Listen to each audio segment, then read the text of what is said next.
오늘 우리에게 주신 하나님의 말씀은 사사기 6장 1절입니다. 사사기 6장 1절입니다.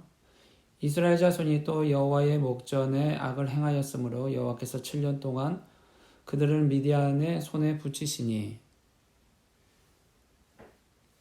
이스라엘 자손이 또 여호와의 목전에 악을 행하였다라고 말합니다. 그래서 하나님께서는 7년 동안 그들을 미디안 손에 붙이셨습니다. 그랬더니 미디안 사람들이 몰아쳐 오는데 5절에 보면 메뚜기 같이 들어온다라고 말하고 있습니다. 이로 인해서 이스라엘 자손이 미디안을 인하여 여호와께 부르짖었고, 또한 11절에 보면 여호와의 사자가 기드온에게 나타나 이르시되 큰 용사여 여호와께서 너와 함께 계시도다 하면서 14절에 보면 여호와께서 그를 돌아보아 가라사대 때 너는 내 힘을 의지하고 가서 이스라엘을 미디안의 손에서 구원하라. 내가 너를 보낸 것이 아니냐 하면서 하나님께서 기드온을 사사로 세우는 것을 볼 수 있습니다. 사사기의 패턴이 또 나타나는 것을 볼 수 있죠. 이스라엘 자손이 또 여호와의 목전을 악을 행하여 또 어려움을 당하죠. 7년 동안 그들 미디안 손에 붙이셨고 그들이 또한 메뚜기같이 쳐들어오는데 이로 인해서 부르짖었고 하나님께서는 또 그들의 부르짖음을 불쌍히 여겨서 사사를 세웠던 것을 볼 수 있습니다. 그래서 그 사사 기드온을 통해서 이스라엘 민족을 미디안으로부터 구원해내고 있습니다. 우리 수없이 이렇게 반복되는 것을 우리가 봅니다. 우리 하나님 앞에 목전에 얼마나 악을 행했던 것들 우리가 일생을 살아보면서 한번 더듬어 봤으면 좋겠습니다. 이때 사사로 세웠었는데 기드온을요. 이 기드온에 대해서 말하고 있습니다. 15절에 보면 나의 집은 므낫세 중에 극히 약하고 나는 아비의 집에서 제일 작은 자니이다. 하나님 앞에서 겸손을 드러내는 거죠. 므낫세 중에서 약하고 제일 작은 자입니다. 라고 하면서 16절에 여호와께서 그에게 이르시되 내가 반드시 너와 함께 하리니 내가 미디안 사람을 치기를 한 사람 치듯 하리라 라고 하나님께서 말씀하십니다. 하나님이 한 사람과 싸워도 쉽게 이기게 하시겠다고 용기를 부어주는 것이죠. 33절에 보면 때에 미디안 사람과 아멜렉 사람과 동방 사람들이 다 모여 요단을 건너와서 이스라엘 골짜기에 진을 친지라. 이때 여호와의 신이 기드온에게 감림하시고 기드온이 36절에 하나님께 여짜오되 내 손으로 이스라엘을 구원하시거든 증거를 보여달라고 요청합니다. 그래서 기드온이 요청할 때 37절에 보면 이슬이 양털에만 있고 사면 땅에는 마르게 해달라고 하는데 하나님 그렇게 해주시죠. 그리고 39절에 또 한번 양털만 마르고 사면의 땅에 다 이슬이 내리게 하소서라고 했더니 그것도 하나님께서 다 들어주시죠. 40절에 하나님이 그대로 행하시니라 라면서 내가 너를 택했다라는 것을 기드온을 택했다는 것을 하나님이 다 알려주시는 거예요. 그리고 7장 1절에 보니까 여르바알이라 하는 기드온과 그를 좇은 모든 백성이 일찍 일어나서 하룻샘 곁에 진쳤고 미디안 진은 그들의 북편이여 모래산 앞 골짜기에 있었더라. 기드온과 미디안이 이제 서로 대치되고 있는 상황에 놓여 있습니다. 2절에 이때 여호와께서 기드온에게 이르되 너를 좇은 백성이 너무 많다라고 말씀하시죠. 이스라엘이 나를 거스려 자긍하기를 내 손이 나를 구원하였다 할까 함이니라 라고 하나님께서 말씀하시는데 너무 기드온을 따른 사람이 많기 때문에 추스려야 한다는 것을 말해줍니다. 왜냐하면 미디안과 싸움에서 승리했으면 하나님보다는 우리가 잘했구나. 우리가 힘셌구나. 내 손이 나를 구원했구나 라고 할까. 하나님께서 사전에 그것을 제거하는 것이죠. 하나님 불가능을 가능케 하시는 하나님입니다. 사람의 능력이 아니고 하나님이 하셨다는 것을 드러내시는 것이죠. 이런 경우가 종종 있지 않았습니까? 이스라엘 전쟁에서 얼마나 많았는지 몰라요. 여리고를 건너온 것이 여리고를 무너졌던 것이 하나님이 하신 것이 이스라엘 민족이 했던 것입니까? 여리고 성을 쭉 돌았었어요. 그때 승리하지 않았습니까? 홍해를 건너게 하시고 요단강을 건너게 하셨던 이 사람이 할 수 있는 것이 아닌데 하나님이 하셨다는 것을 드러내셨던 장면이죠. 그래서 고린도 후서 12장 9절에는 약함을 자랑하라고 말하고 있어요. 우리의 약함. 그럼에도 하나님의 능력이 드러나는 것. 그것을 자랑하라는 것이죠. 기드온과 미디안 싸움에서도 누굴 자랑해야 되죠? 하나님을 자랑하라고 하는 거예요.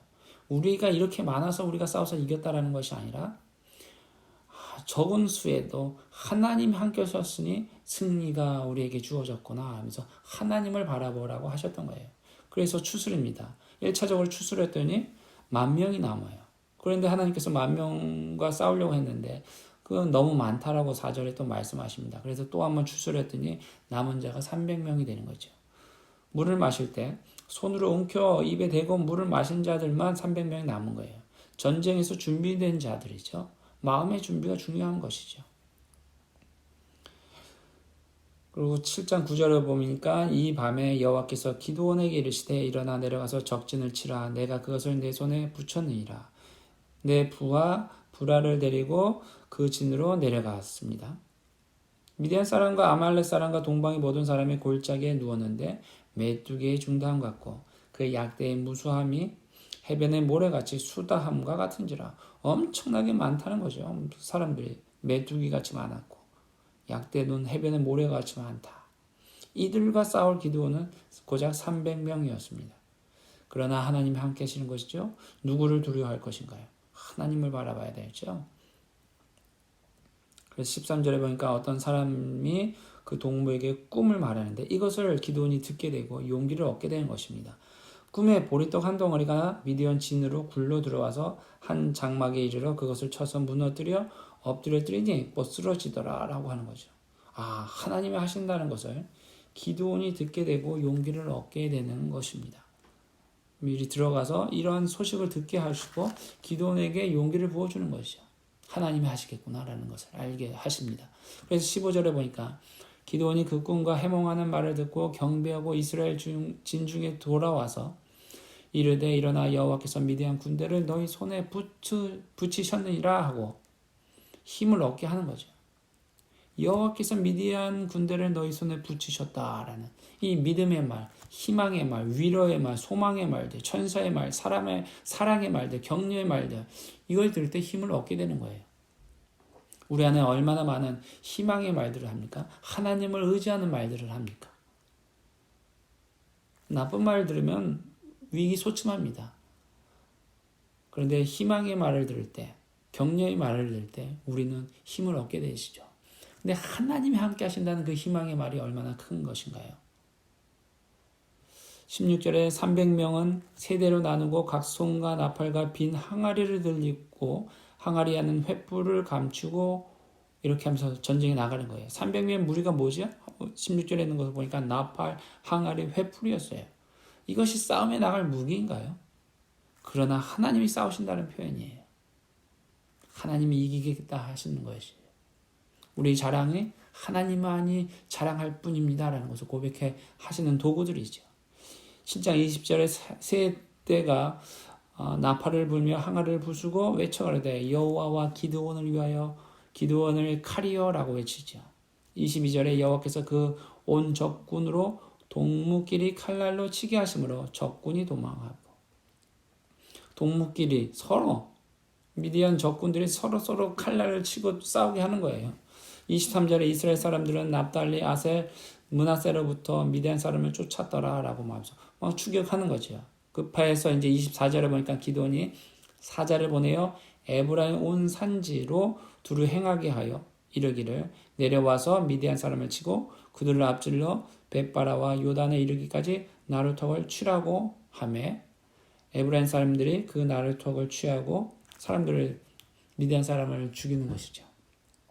그리고 25절에 미디안 두 방백 오렙과 스웹을 사로잡아 오렙을 오렙 바위에서 죽이고 스웹을 스웹 포도주 틀에서 죽이고 기드온에게로 나아온지라.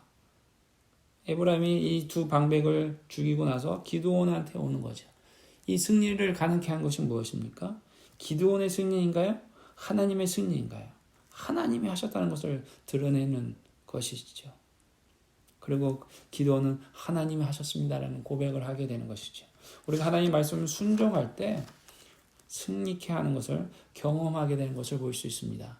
우리는 늘 하나님의 말씀을 따라가며 하나님이 행하셨습니다. 우리의 약함을 인정하고 하나님이 그 약함을 들어서 강함으로 우리를 사용하실 줄로 믿습니다. 늘 하나님을 의지하고 오늘 하루 살아가는 우리들 되시기를 간절히 소망합니다.